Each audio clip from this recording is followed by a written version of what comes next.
I'm going to talk for roughly 30 minutes. I have a timer. If you hear some beeping, then it's gonna warn us all that my 30 minutes are up. And I want to answer a bunch of questions and sort of align our state.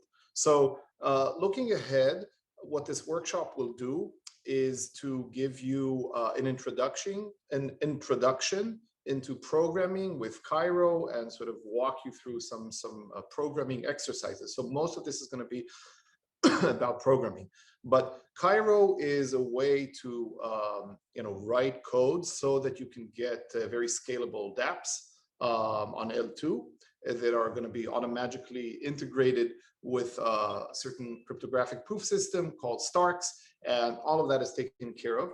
And these 30 minutes are going to sort of give a high-level overview of why we're learning Cairo and what is it that is going in all the other stuff that we're not going to actually touch, that sort of this whole automagical part that gets everything done. Okay, so we're just going to touch very briefly on it.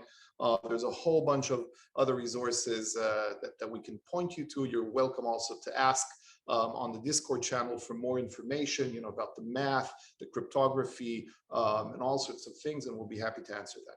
Okay, so the first question is, why are you here? Like, why do you even want to learn Cairo? There's so many languages out there. Of course, there's Solidity for Ethereum, and there are a bunch of other languages that probably you guys all know. So why learn another one? And the answer is that Cairo is a very good way, actually the best way today, to write dApps that are going to work on L2, get all the security of L1, but achieve exponentially greater throughput. Or a different way to think of it is will allow you exponentially lower gas cost per transaction. So we all know the gas cost right now is kind of a big problem, and you want to reduce it exponentially. Cairo, if you write programs in it, well, that will automatically give you this needed gas reduction for each transaction. So how the next question is, how does that work, and how we're going to achieve it? So again, at the end of the workshop, we hope that you'll just be happy programming in Cairo and know how to program in it. But I want to sort of give you some understanding of why is it that if you write things in Cairo, it's likely that your users are going to pay exponentially smaller gas cost. So what's Cairo got to do with all of this? And the answer is that the computational integrity of Cairo run, so an execution of a Cairo run, its computational integrity is sort of automatically and efficiently proved via a ZKP proof system called Starks and placed on a blockchain. So let's talk a little bit and sort of parse this up and understand a little bit what is computational integrity and why is it important in the context of blockchains. What are cryptographic proofs? Stark is a special kind of cryptographic proof. So let's first of all talk about cryptographic proofs. Let's talk about Starks, and then let's talk about the specifics of writing a Stark system for a computation. And this has to do with this concept called an error. And we're going to discuss handwriting, ASIC-like errors versus CPU error, which is Cairo. So at the end of answering these 4 questions, that are going to take me the next sort of 25 minutes or so, we'll understand what is computational integrity, why is it important to getting an exponentially lower gas cost, what is one way of getting computational integrity via cryptographic proofs, what are Starks, they're a special kind of cryptographic proof, and how we're going to go about writing things so that you get Stark proofs for them.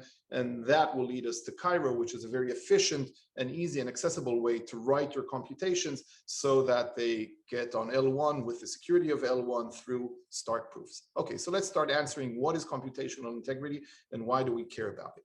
So, by the way, you see my screen, right? Okay, so what do we mean by computational integrity? So integrity, the definition in a dictionary is doing the right thing in an expected way.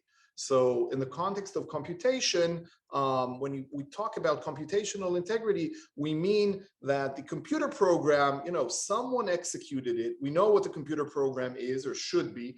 And we would like to be in a world where computations are executed in a reliable way as they should be, as specified by a program.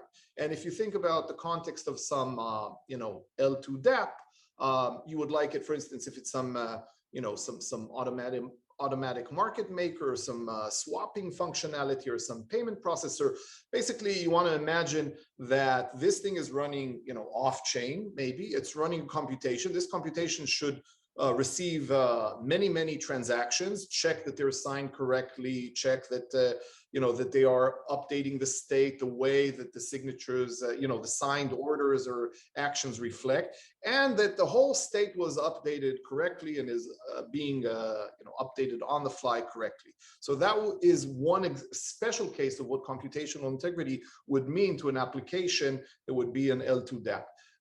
But in general, computational integrity is this beautiful concept that we would like to achieve, in which computations are done correctly, even when the parties executing them have some incentive to misreport the output or sort of cheat, right? If I'm running an automatic market maker, I would have an incentive to maybe say that I've got the best prices, or maybe move all the funds to my own account and things like that, even though I don't have the signatures or the trading history to do that. So we would like to prevent this, and preventing it is all about computational integrity. A system that operates with computational integrity is a system in which computations are done in a reliable way as the computer program that specifies them dictates. So we'd love to have computational integrity. Now, how do we get it? So in the conventional world, we get it by trust, and maybe there's some auditors and regulators checking and inspecting on our behalf that the system is operating with integrity. Blockchains also achieve computational integrity by this process of naive replay. Everyone watching the blockchain is sort of processing all of the transactions and replaying them and checking that they're correct.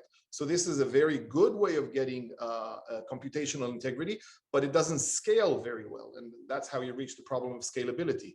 And Starks achieve the same goal of computational integrity at much greater scale via cryptographic proofs. So cryptographic proofs is a sort of an informal term, but I want to explain what we mean by that. And I don't want to give, wait a second, I don't want to give very formal definition. So let me just make sure that I'm not jumping ahead. So what are cryptographic proofs? They are built of two important components. The first component is the prover. The prover is the one who does the computation. We would like the prover to run with computational integrity, but we don't trust and don't assume that the prover, off the bat has computational integrity.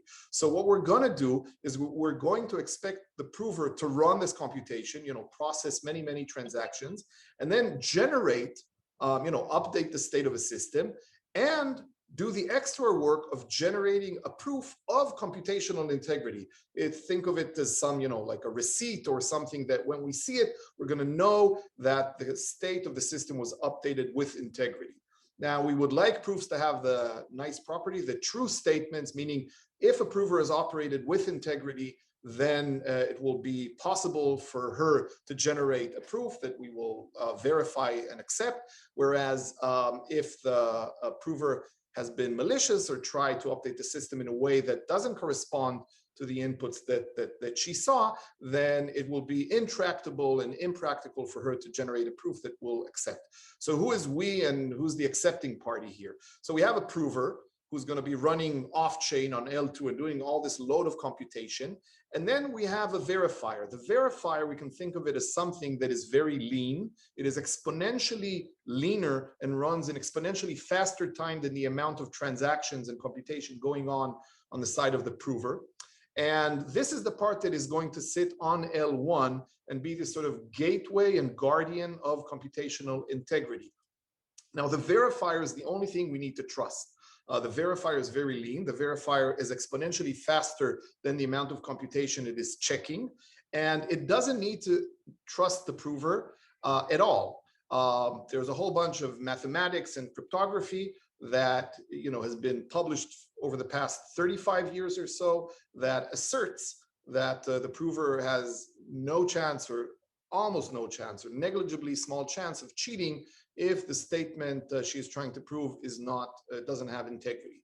So what are the kind of statements that we are trying to prove?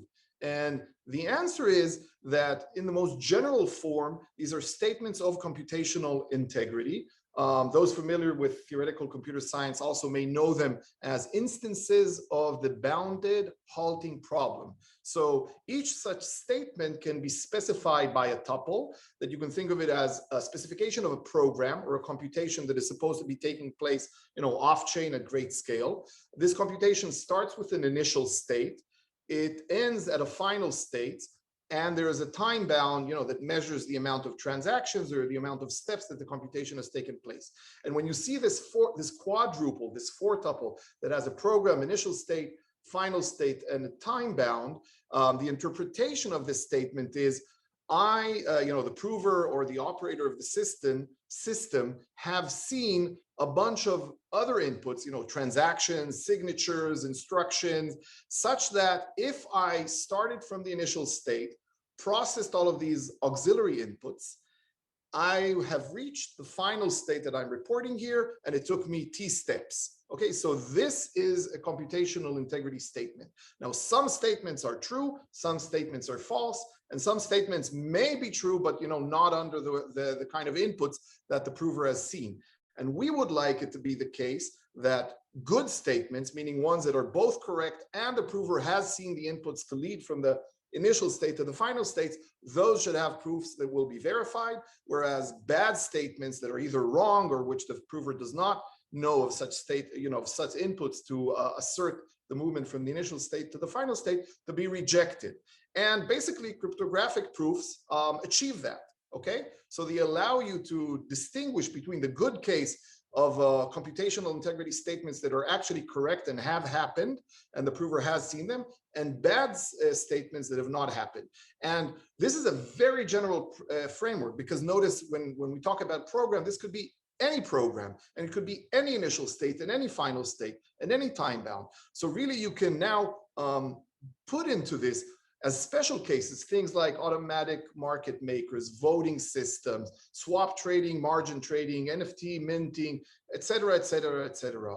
All of these things can be captured by stating a program, an initial state, a final state, and a time bound. So these are all special cases of computational integrity. And we would like to be in a world where only correct statements are verified and put on the blockchain and believed to be correct. Okay, so that's what cryptographic proofs give us. Now, what are the main properties of Starks, which are, as I said, a special kind of, wait a second, let me just once again, so I don't jump ahead too much here. Okay, so the main properties so there's a vast family of different, proof systems. And again, we have a lot of information. There's a blog post that we wrote about the Cambrian explosion of ZK proofs. And there's a lot of beautiful math and cryptography going into many of them. And I just want to highlight some of the main things that pertain to Starks, because those are also going to be reflected in Cairo. Okay, so one thing about ZK Stark proofs is that you can make them zero knowledge, which means that you can preserve the privacy of all the auxiliary inputs that go into the computation. Now, I just want to say that currently the proofs generated within the Cairo framework are not formally zero knowledge. They do preserve a lot of privacy, but formally, we haven't added the ZK aspect to them.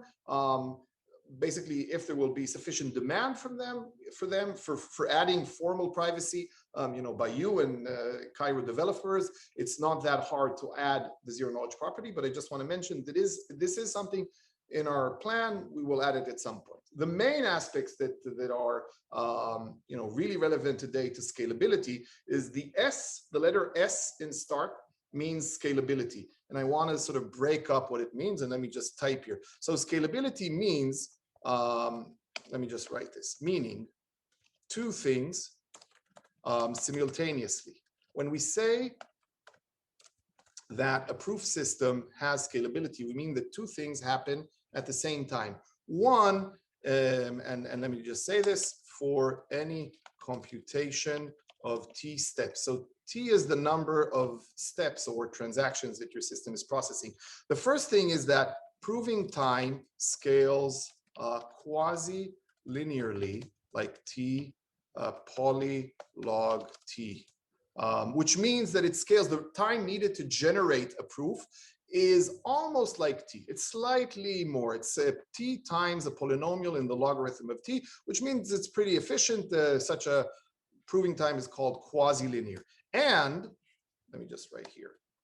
And also verification time is exponentially small in t, meaning it scales like log of t, actually poly in log of t. So if you have a proof system in which proving time is almost linear as t goes to infinity, and at the same time verification time is exponentially small in t, or logarithm in t, then you have a Stark. And there are several Stark systems, but what we do is build Stark systems. And in particular, when we're going to prove the computational integrity of Cairo runs, we're going to use Stark proofs, which are going to be scalable, which means that the size of the proof and the time needed to verify is going to scale like logarithm of t, which is much smaller than t. And this is how you get exponentially more throughput on a blockchain, or exponentially smaller amortized gas cost. The second thing is transparency, which means no trusted setup. You probably heard about things like the Groth 16 snarks that go into Zcash and other beautiful systems. They require some toxic waste, some trusted setup, and this trusted setup usually is as long it grows with t. Unless you do all kinds of intricate things like recursion and complicated things, or halo, or break it up in various ways. Now, another beautiful aspect of Starks is that there is no setup key. And this means two things. First of all, even if some really monopolistic and then strong party is going to play the role of the prover, let's say some government or something like that, you still can trust the computational integrity of statements coming from it, because it doesn't control any aspect of the system, and there's no trusted setup that you need to sort of make sure that was executed correctly. So that's aspect number one. The second one is that as you increase the scale that you want the proving system to work for, then you really don't have to run any new trusted setups or things like that. You may know that the initial trusted setup for the Zcash ceremony was yay long, and then when Filecoin came along, they needed a much larger trusted setup because they needed larger circuits. So they did something that's much larger, and even that isn't large enough. So they sort of break computations into 10 parts, and because the size of the trusted setup isn't large enough to support that. So all of that goes away in systems like Starks. There is no trusted setup, and basically if you want to scale more and more, as we're constantly doing with Cairo, basically you may need to go and buy a bigger machine on Amazon or something like that, but you don't need to change anything on chain. You don't need to run a new setup. So that's the second aspect of Stark. Those are the S and the T in the acronym of Starks. I'm not going to go into the ARK. It stands for argument of knowledge, but let's not discuss that. The last aspect that is extremely important for our discussion in this workshop is universality, which says that you can get a Stark proof for any computation.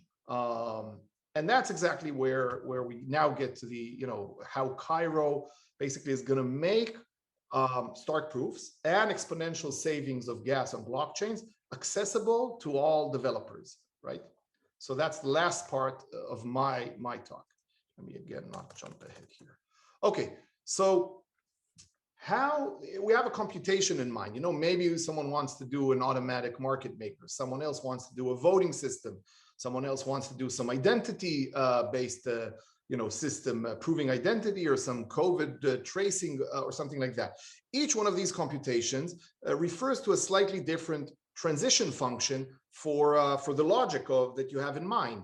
Okay, now the way that we, I said that behind ZKPs in general and Starks in particular, there's a whole lot of algebra going around, and now I'm going to say a little bit about it. So in the world of Starks, the way you take a computation and build a Stark for it is you define something, a system of constraints built of polynomials, and we call it an AIR. An AIR stands for, let me just write it here, AIR stands for algebraic intermediate representation, and it is basically so just like a transition function is some set of constraints that tell you how do you move the state of your system from one state to the next state. In air, part of it captures the transition function of a computation, and it captures it by specifying a set of polynomial constraints that the only valid solutions to these polynomial constraints happen to be valid state transitions. So it's a different way, a very algebraic, very mathy way of defining a transition function of a computation. And then if you want different computations, you might need different constraint systems. So that's one aspect of an error. And then the way you sort of show that a computation was operated correctly is you build what we call an execution trace, which is this large table of values coming from a finite field that are supposed to satisfy all of the constraints of your error. Okay, so I'm guessing that not many of you understood what I said, but I hope that I impressed on you that it's pretty complicated to define an error or a Stark for a computation. And so there is some very algebraic, very mathy, very polynomial-based way to define computations to get Stark proofs for them and reap this exponential savings. But it's very hard and inaccessible. And first, at Starkware, you know, our team that you'll hear, you know, the world experts in building errors of all kinds of sorts, sat long and hard and built by hand specific sets of polynomial constraints in the errors, one for each computation at hand. So we had the ETH Stark project for having a Stark-friendly hash. That was one set of constraints. We had to build version 1 of Diversify. That was a different set of constraints. And this is very tricky. It's very hard, but it is efficient if you get it right. Okay, it's the analogy you might have here is that suppose you want to write you want to have a chip. You know, a silica chip that can, let's say, compute the integral of some hard function. So you could specify a whole bunch of NAND gates and the wirings between them that will give you this functionality. And it will even be extremely efficient once you get it done. But it's very, very hard to get it right. And then anyone who wants to build another one of these, you know, to compute the integral of some other function would be hard pressed to you know, reconfigure it. So this is how we started off. Okay, but now with Cairo, we did something else, which is there's one single error that, if you take the silica analogy, it is one set of constraints or one sort of circuit that defines a CPU. And a CPU is a general processing unit that can receive as part of its input any program. And now you have this one circuit or this one error that can receive as an input a program, process it, and prove its computational integrity. So Cairo is both the definition of this CPU by a specific error that can deal with any computation, but it is also a whole tool chain. It is a programming language and a tool chain that sort of goes along with it. So if you take another image from the world of processors, it is like, you know, you have the x86 chip itself, the physical chip, you know, one of them, let's say some Pentium or some Xeon. You also have the assembly and the instruction set that goes with it, but you also have the analog of GCC and tooling and profilers and everything that allows you to start off with something that is written in a relatively high level language, and it sort of automatically gets generated into something that is run. So in our case, what you have is the analog of a chip. It is one set of polynomial constraints. It's very elaborate and technical, but actually we won't go into it. And there's a machine language, there's bytecode, there's a compiler from a pretty high level programming language, and that is what you're going to learn. And programs get converted to inputs to this one error or this one CPU, and then they are executed. So I want to sum up and then leave some time for questions. According to my watch, I have 5 more minutes, but I'm almost done. So summarizing, Cairo is both, you know, sort of a CPU. Actually, the term Cairo stands for, the C is CPU, and then AIR is algebraic intermediate representation, and O there is for, oh, this is magnificent or something like that. So Cairo is a, it's both, you can think of it as some, you know, the analog of some chip, And it is also a language and a whole tool chain that allows you to write your computations so that now, if you want to run them, you can execute them. There's also a virtual machine that does it and a simulator. And the Cairo runs can now automatically be, proofs for them will be automatically generated. These proofs are going to be exponentially smaller than the amount of computation. And the proofs can be placed and will be placed already on the blockchain. There's already a verifier, which is a smart contract that verifies the correctness of the proofs, and it serves as a gateway so that only facts that are deemed to be true and correct because they came with a proof of their correct execution, only they will be allowed to be placed on chain. So summing up, this is a way for you to express your computation, let's say an automatic market maker, a voting system or something that is going to operate at very high scale off chain.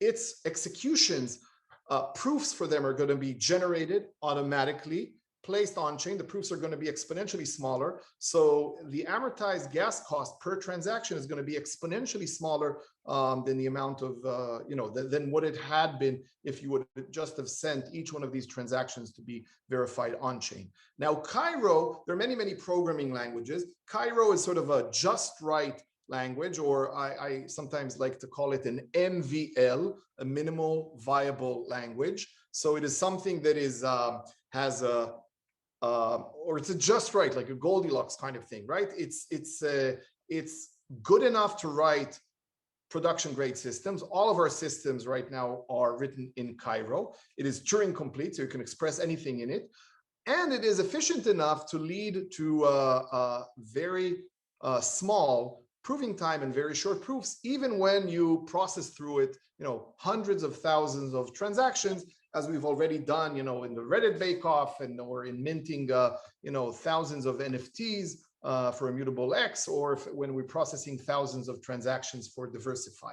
The second thing is that this is production grade. There is extensive tooling. It is fully integrated into blockchain with a lot of testing and environments and sort of things that let you make sure that it is working smoothly and properly. So that, summing up, is what Cairo is, and this is what we're presenting to you so that you can build your applications and have them run.